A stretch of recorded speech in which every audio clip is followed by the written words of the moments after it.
રાજકોટ જિલ્લાના જેતપુરમાં સૌરાષ્ટ્ર ગેસ એજન્સીના delivery man પર એજન્સીના માલિકે હુમલો કર્યો હોવાના આક્ષેપ સામે આવ્યા છે।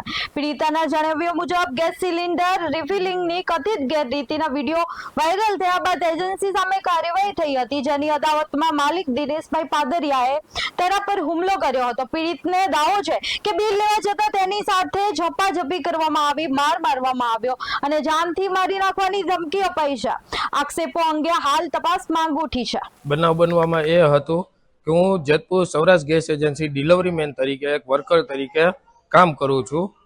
હવે એમાં જે આ સૌરાષ્ટ્ર ગેસ એજન્સીના ઓનર છે દિનેશભાઈ પાદરિયા, હવે એની બાટલા રિફિલિંગની અમુક ટૂંક સમય પહેલા જે વિડીયો વાયરલ કર્યા હતા એનો અગાઉનો ખાર રાખીને કે જે એની એજન્સી કંપની દ્વારા સીઝ કરી નાખવામાં આવેલી છે કે જે રિફિલિંગ કરતા હતા એનો એ વિડીયો જોઈને કંપની વાળાઓએ સીઝ કરી નાખવામાં આવેલી છે। એ હવે ઈ એજન્સીએ બીજા એજન્સી દ્વારા ટૂંકમાં કે કંપનીએ બીજી એજન્સી દ્વારા કામ આપેલું હતું।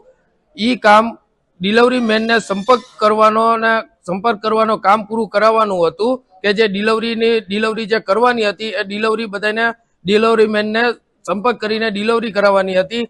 એ ડિલિવરીની કે જે હું એક ડીલર મેન છું તો મને ડીલર મેન તરીકે મને બિલ મારા આવેલા હતા અને એને રિફિલિંગ કરવાતા બાટલા એમાં એ કારણોસર એને મને બાટલા ડિલિવરી કરવા આપેલા નથી। હું બિલ લેવા ગયો તો મને બિલ હાથમાં લીધા, બિલ હાથમાં લેવા છતાં એને બિલ પાછા માંગ્યા, મેં નો આપ્યા। એને જૂનો અદાવત જૂનો ખાર રાખીને એને મને માર્યો। એ બાટલો ગેસ રિફિલિંગના જે કિલો બબે કિલો જે આ લોકો રિફિલિંગના જે કાઢતા હતા એના સ્પષ્ટ વિડીયો બારે વાયરલ કરેલા હતા।